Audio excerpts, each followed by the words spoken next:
The last 4 years, Derrick Rose has played in 100 of a possible 312 games with the Bulls, which comes out to just 32%. Rose made it very clear during Monday's media day that his priority list starts with free agency in 2 years.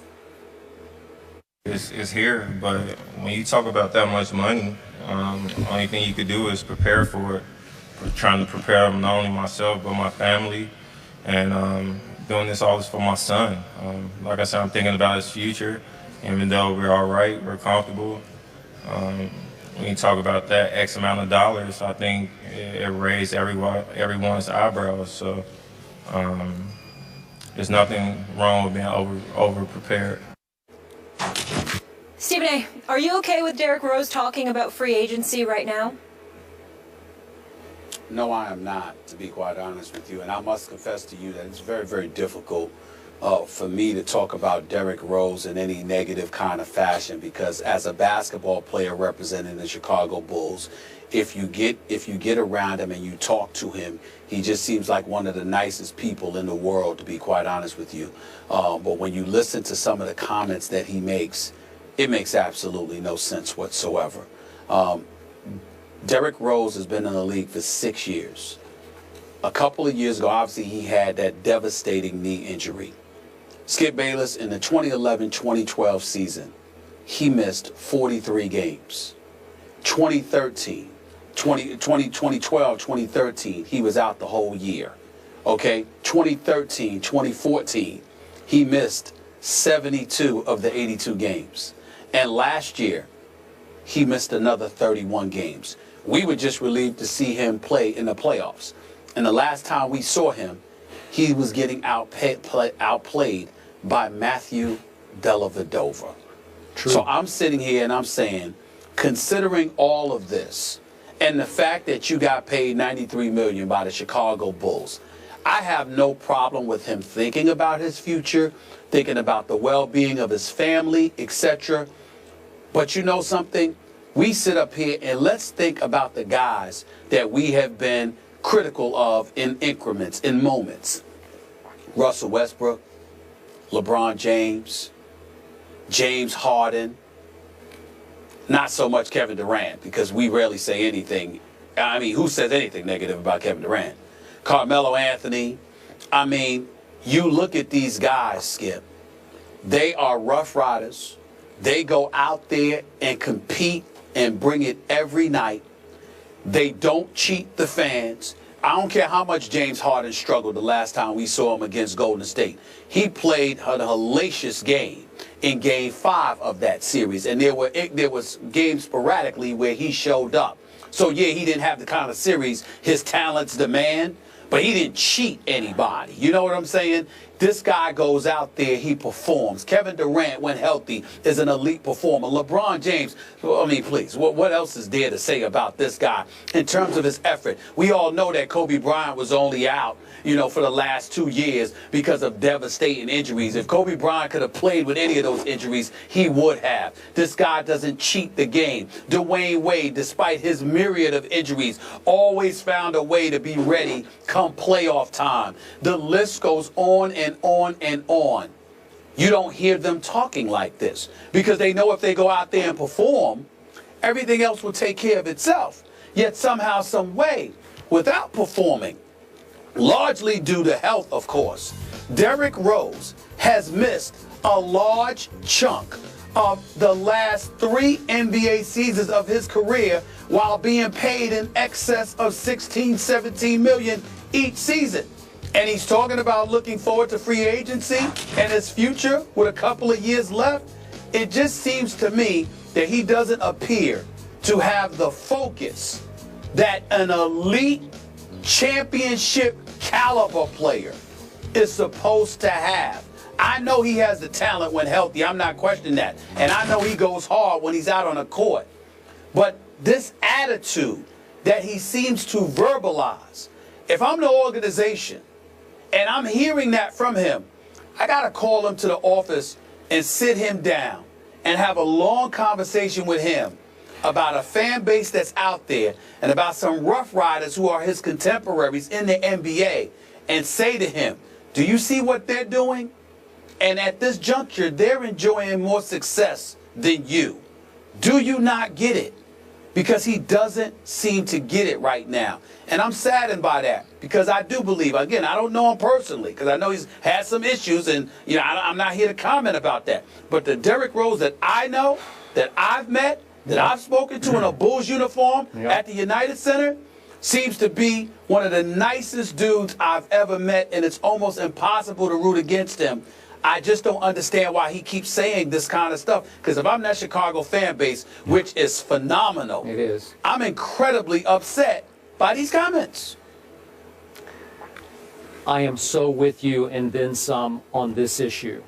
And as you remember, I was a columnist at the Chicago Tribune. That was pre-Derrick Rose, but I have a feel for the city of Chicago. And the sad part of this ongoing story to me is that never has the city of Chicago more wanted to open its heart and embrace a young superstar than it did Derrick Rose. He is they. He was raised by them. He grew up in Chicago. He's one of their own, a native son. They loved him, and he can come off as such a sweet, good kid. Works hard, plays hard. We won an MVP, and it all seems so right. And then it started to go so wrong. And it just gets a little more wrong with each media session that Derrick does. And I don't understand it. I don't know who's advising him or not advising him, but just the mere prospect, after all that you detailed, after Derrick Rose over the last 3 years has made $17.6 million 3 years ago, then $18.9 million 2 years ago, I'm sorry, 1 year ago, and then now he's scheduled to make 20 this year, $20 million. And to your point, just to sum it up, over the last 4 years, he's played 100 of a possible 328 games. He's played 30% of the Bulls games over the last 4 years. And you're asking Bulls fans, and many of my friends are already done with Derrick Rose, but you're asking them to swallow this, that you need to think about leaving Chicago in 2 years, not next year, but in 2 years. You're just going to throw it out. Yeah, I got to think about leaving, going somewhere else for bigger money, because I got to make sure my son is comfortable. That's not going to fly in Chicago. You've made all that money for not much work, and you want to make sure your son is comfortable. Trust me, Stephen A., that won't play with the rich people up in Highland Park, north of Chicago. They won't swallow this. You just can't say that publicly. Not when they've hung with you as far as they can hang with you.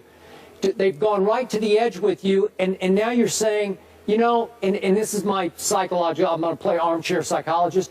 Derrick also indicated in that interview at another spot that he's got a little chip on his shoulder because he read and heard through the offseason that some Bulls fans don't think he's now healthy enough or will ever be healthy enough to have the same MVP-like impact he used to have. And he set up and said, hey, I'm still great. So he's going to take it out on those. I hope it's not Twitter people that he's reading, his Twitter responses. But he's going to take it out on them by dangling the prospect, I gotta position myself here. I might have to leave Chicago. You just can't say it because the bridge is already on fire and burned almost to the ground. And now you just poured gasoline on top of what's left of the bridge with the fire underneath it. I don't know what he's thinking, but this is going to do him in before you know it in Chicago, because there's not much love left for him. Well, the thing about it is I think the love can easily be recaptured if he goes out there and perform, because by and large, they recognize him to be a nice kid, even though we need to stop calling him a kid. He turns 27, in a few days, to be honest with you. Yeah. But with that being said, he also needs to understand that in this world that we're living in, and you know how political I can get, Skip, in terms of just watching politics and things of that nature, paying attention to the economy, the job rate, labor participation, all of these different things. You signed a $93 million contract and you're talking about worrying about your kid.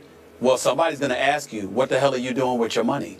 What are you talking about? Now, granted, it's always more money to be made. Please don't get me wrong. I get that. And you know what a capitalist I am. If the money is out there to be made, go ahead and make it. But how is it that you have an issue looking forward to your future, acting as if you're worried when you're already collecting $93 million for 30% of the work that you were supposed to put in. So all of those things definitely resonates, man. And you got to wonder right now, Skip, I got to admit, I never thought I'd say this. You've got to wonder whether or not the Chicago Bulls should trade him. And I'm not talking about immediately. I'm talking about trade him when his value elevates, because if you're giving indications that you may not want to be here, and there's a place that you can go where we can get the right comparable kind of value for you, that is something they might want to consider, because he is being paid like a franchise player. But if he's not going to act like it, like somebody who wants to be the face of the franchise and to be here for years to come, it's Chicago, man. It's the house Jordan built. You got to get somebody in there that wants to be there. I'm with you. Can I ask one question before we go to break? Obviously, he's asked about free agency. How would you have liked to see him handle that? To just say, I'm not focused on that. We're trying to get past Cleveland, and I'm trying to stay healthy first. Just don't address it? Absolutely, Molly.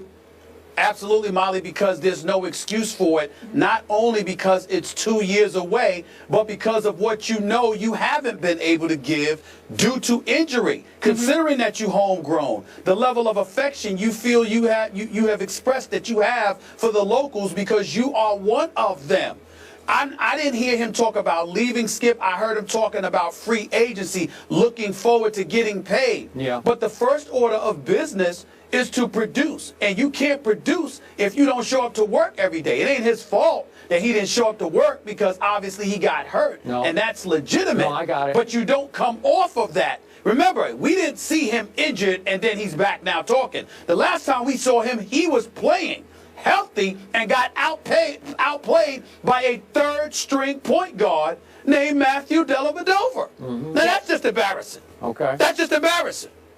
Okay, so maybe not the right way to handle things there for Derrick Rose, even if it is some naivete with media savvy.